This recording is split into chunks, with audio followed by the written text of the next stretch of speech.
પર્વતારોહણ એટલે પર્વત પર ચઢવાની પ્રવૃત્તિ કે રમત. આ પ્રવૃત્તિમાં પર્વત પર સીધા ચડવું, દોરડાની મદદથી ચડવું, નદી પાર કરવી, બર્ફીલા પહાડો પાર કરવા, દોરડા પર લસરવું વગેરે જેવી પ્રવૃત્તિઓ પણ સામેલ હોય છે.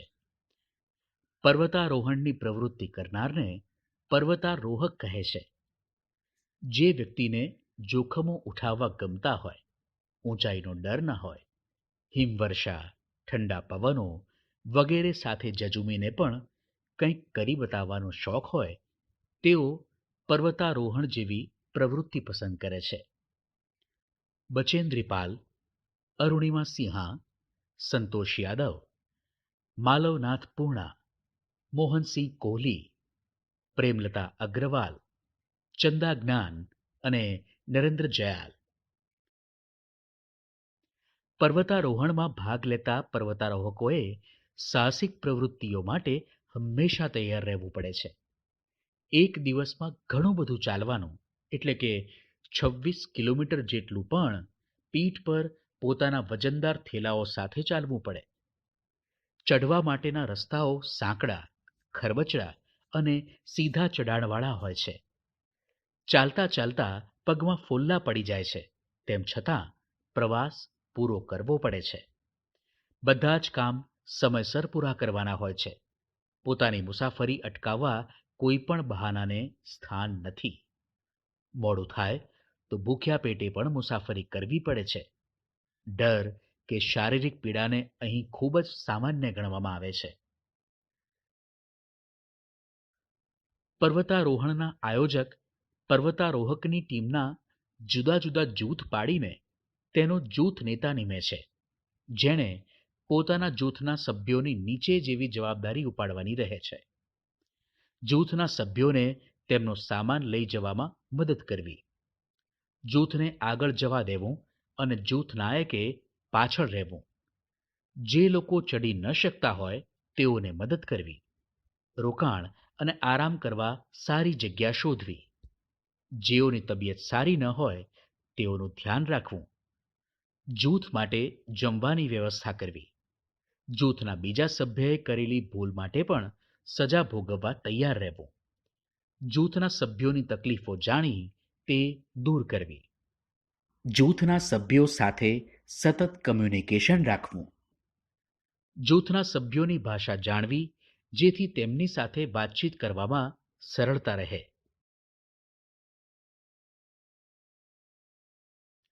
1. નદી પાર કરવી. પર્વતારોહણ કરતી વખતે જો નદી આવે તો તેને પણ પાણીમાં ચાલીને કે દોરડા પર લટકી પાર કરવાની હોય છે. પર્વતારોહણ દરમિયાન શરીરમાં શક્તિ અને ગરમીનું પ્રમાણ જળવાઈ રહે તેવો ખોરાક લેવાનો હોય છે.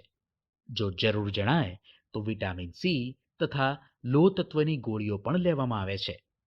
અનાજ, કઠોળ તથા ફળો જેવા કે એવોકાડો કે જેમાંથી પ્રોટીન, કાર્બોહાઈડ્રેટ તથા ચરબી ભરપૂર મળી રહે તેવા ખોરાકનો ઉપયોગ કરવામાં આવે છે. દૂધ તથા ચિકન પણ લઈ શકાય છે. નદી પાર કરવા માટે એક કાંઠાથી બીજા કાંઠા સુધી જાડું દોરડું બાંધવામાં આવે છે, જે બંને બાજુ ખીલા કે મેક સાથે મજબૂત બાંધેલું હોય છે. નદી પાર કરતા પહેલા તેની પહોળાઈ તો ખબર જ હોય છે, પણ તે કેટલી ઊંડી છે તેનો માત્ર અંદાજ જ હોય છે. નદી પાર કરતા પહેલા પ્રશિક્ષક દ્વારા કે જે આ પરિસ્થિતિમાંથી પહેલા પસાર થઈ ચૂકેલા કે માહિતગાર છે, તે પ્રથમ સામે છેડ જઈને કેવી રીતે નદી પાર કરવાની છે તે બતાવે છે. નદી પાર કરતી વખતે કમરની આસપાસ દોરડું બાંધીને તેની પર કડી લગાવી તે કડી નદીના બે છેડાને જોડતા દોરડા પર ભરાવવાની હોય છે. પછી તે કડીવાળા દોરડાને પકડીને ધીમે ધીમે નદીમાં ચાલવાનું હોય છે. આ સમય દરમિયાન જૂથના બીજા સભ્યો તેને પ્રોત્સાહન આપતા હોય છે. પહાડી વિસ્તાર હોવાથી પાણી ખૂબ જ ઠંડુ હોય છે. ઠંડીને કારણે હાથ પગ ધ્રુજવા લાગે છે. દાંત કકડે છે. ક્યારેક ચાલતા ચાલતા પાણી છેક ગળા સુધી પહોંચી જાય છે. ક્યારેક ચાલતા ચાલતા ચાલનારાનું સંતુલન જતું રહે છે અને તે લપસવા લાગે છે. પણ ત્યારે ચાલનારે કડી સાથે બાંધેલ દોરડાને મક્કમતાથી પકડી રાખવું, જેનાથી સરળતાથી કિનારે પહોંચી જાય. આ આત્મવિશ્વાસ સાથે હિંમતભેર પડકારનો સામનો કરવાની વૃત્તિથી જ શક્ય બને છે. 2. ખડકો પર ચડવું, ઉતરવું. પર્વત પર ચડવા માટે જાડું દોરડું, લંગર, હૂક, ખિલ્લાવાળા બૂટ, હાથના મોજા, પાણીની બોટલ, ખાવાનો સામાન કે પેકેટ, ઓક્સિજન બોટલ, માસ્ક વગેરે રાખવું પડે છે. ખડક કે પર્વત પર ચડતા પહેલા તેનું સાવધાનીપૂર્વક અવલોકન કરવું જોઈએ, જેથી પર્વત પર ચડતી વખતે હાથ પગ ક્યાં મૂકવા તેનો અંદાજ લગાવી શકાય. પ્રશિક્ષક દ્વારા પર્વત પર ખિલ્લો અને લંગર દ્વારા દોરડું મજબૂત રીતે બાંધવામાં આવે છે. ત્યારબાદ નદી પસાર કરવા ઉપયોગ કરેલું કડીવાળું દોરડું કમર પર વીંટાળી તેની કડી ઉપરના દોરડામાં ભેરવી જાડું દોરડું પકડીને સાવધાનીપૂર્વક ઉપર ચઢાણ ચઢવાનું હોય છે.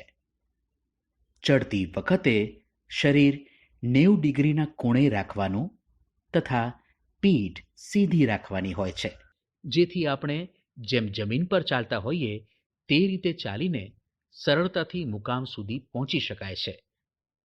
નીચે ઉતરતી વખતે દોરડાનો ખાસ પ્રકારે ઉપયોગ થાય છે, જેને રેપલિંગ કહેવાય છે. 3. બરફમાં છાવણી અને ચઢાણ. જ્યારે બર્ફીલા પહાડો પર ચડવાનું હોય છે ત્યારે રાત્રે બરફ પર સૂઈ જવાનો વારો પણ આવે છે. આ માટે પ્લાસ્ટિકના તંબુ બાંધવામાં આવે છે. તંબુ બાંધવામાં પણ ખૂબ મુશ્કેલી પડે છે, કેમ કે પવન ખૂબ ઝડપી હોય છે. એક બાજુ બાંધીને બીજી બાજુ બાંધવા જઈએ ત્યારે પવનને કારણે તે ઉડી જાય છે. તેથી ખૂબ સાવચેતી અને મહેનતથી જ તંબુ બાંધી શકાય છે. તંબુ બાંધ્યા પછી તેની આસપાસ ખાડો ખોદવામાં આવે છે, જેથી ઝેરી જીવજંતુ તથા સાપથી રક્ષણ મળી શકે. ત્યાં જ ચૂલો બનાવી રાંધવામાં આવે છે અને જમીને બધો સામાન પાછો બેગમાં ભરી દેવામાં આવે છે. આસપાસનો કચરો પણ બેગમાં ભરી લેવો જોઈએ, જેથી પર્યાવરણની સ્વચ્છતા જળવાઈ રહે. સ્લીપિંગ બેગ મુલાયમ પીંછાઓ કે રૂથી ભરેલી હોય છે, જે ગરમ રહેવામાં મદદ કરે છે. સૂવા માટે સ્લીપિંગ બેગનો ઉપયોગ કરવામાં આવે છે અને નીચે પ્લાસ્ટિક તો પાથરેલું જ હોય છે. આખા દિવસની વિવિધ પ્રવૃત્તિઓને કારણે થાક લાગ્યો હોય એટલે બધાને ઝડપથી ઊંઘ આવી જાય. સવારે બરફ વર્ષા ચાલુ હોવા છતાં નક્કી કર્યા મુજબ ચઢાણ ચડવાનું શરૂ કરવામાં આવે છે. બરફમાં લાકડીની મદદથી સાવધાનીથી ચાલવું પડે છે. ક્યારેક લપસી જવાય તેવું લાગે ત્યારે લાકડીના સહારે સંતુલન જાળવવામાં આવે છે. આવા સ્થળે પણ તેઓ એકબીજા પર બરફના ગોળા મારીને આનંદ માણતા હોય છે. પર્વતારોહણ શિબિરોમાં ફક્ત સાહસિક પ્રવૃત્તિઓ જ નથી કરાવવામાં આવતી, પણ સંગીત, નૃત્ય, નાટક જેવી સાંસ્કૃતિક પ્રવૃત્તિઓ પણ કરાવવામાં આવે છે. કેમ્પફાયર, જોક્સ વગેરે દ્વારા એકબીજાને સાથે આનંદ પણ માણે છે. સારા પ્રદર્શન માટે સર્ટિફિકેટ કે ટ્રોફી પણ આપવામાં આવે છે.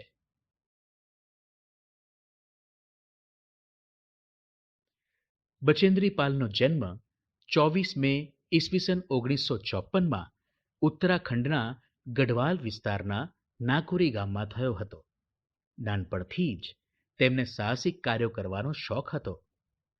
12 વર્ષની ઉંમરે જ તેઓ પોતાના મિત્રો સાથે 4000 મીટર પર્વતની ટેકરી પર ચડ્યા હતા અને ત્યાં રાત્રિ રોકાણ પણ કર્યું હતું. મોટા થયા પછી તેમણે નહેરુ પર્વતારોહણ સંસ્થામાં જોડાઈ બ્રિગેડિયર જ્ઞાનસિંહના માર્ગદર્શન હેઠળ પર્વતારોહણની તાલીમ લીધી હતી. ઈસવીસન 1984માં મહિલા પર્વતારોહણ અભ્યાસક્રમમાં તેમણે મહિલાઓને તાલીમ આપવાનું શરૂ કર્યું હતું. એ જ વર્ષે માઉન્ટ એવરેસ્ટ ચઢાણ ટુકડીના સભ્ય તરીકે તેમની પસંદગી થઈ હતી. 18 સભ્યોની આ ટીમમાં 7 મહિલાઓ હતી. 15 મેની રાત્રે આખી ટીમ 7,300 મીટરની ઊંચાઈ ચઢી થાકી હતી. બધા તંબુમાં સૂતા હતા ત્યારે એકદમ મોટો ધડાકો થયો અને બધાના તંબુ ઉડી ગયા. બરફનું તોફાન હતું જેમાં બચેન્દ્રી બરફમાં લગભગ આખા દટાઈ ગયા હતા અને તેમને માથામાં પણ ઈજા થઈ હતી. ટીમના બીજા સભ્યોને પણ ઈજા થઈ હતી. બધાએ બરફની લાકડી અને કુહાડીથી બરફ ખોદીને બધાને બહાર કાઢ્યા. ટીમના બધા સભ્યો છાવણીમાં પાછા આવ્યા, પરંતુ બચેન્દ્રી આગળ વધ્યા અને ધીમે ધીમે ચડીને 8,600 મીટર ઊંચા માઉન્ટ એવરેસ્ટ પર 23મી મેના બપોરે 1 કલાક ને 7 મિનિટે પહોંચી પગ મૂક્યો. એક જ સમયે પહાડીની ટોચ પર 2 જણા ઊભા રહી શકે તેમ ન હતું. જો સરકે તો તેઓ હજારો ફૂટ નીચે આવે. તેમ છતાં કુને દ્વારા સફળ થયાની હૂંફ અનુભવતા પર્વતારાજે માથું નમાવ્યું અને ભારતનો રાષ્ટ્રધ્વજ ફરકાવ્યો અને ફોટોગ્રાફ લીધા. તેમણે દુનિયાની સૌથી ઊંચી પહાડી પર 43 મિનિટ વિતાવી. તેઓ માઉન્ટ એવરેસ્ટની ટોચ પર ચઢનાર પ્રથમ ભારતીય મહિલા અને દુનિયાની 5મી મહિલા બન્યા.